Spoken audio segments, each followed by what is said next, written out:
Hi, Josh Brennan here with Green Eco Solutions. To my left, I have a casement window. It's also a crank out with a screen on the inside. I'm going to show you how to use this window and remove the screen for cleaning.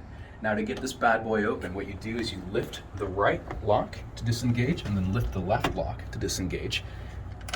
Release the crank there, and then you start cranking to your left counterclockwise and it opens right up on an angle there. That is it fully open now that those struts are completely straight.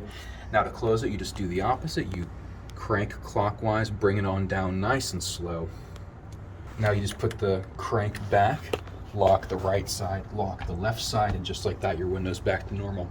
Now to remove the screen, it's quite simple because it's on the inside. All that's holding it in place are these little latches here. Just remove 1, 2, 3, and 4, and this will just tilt right on out.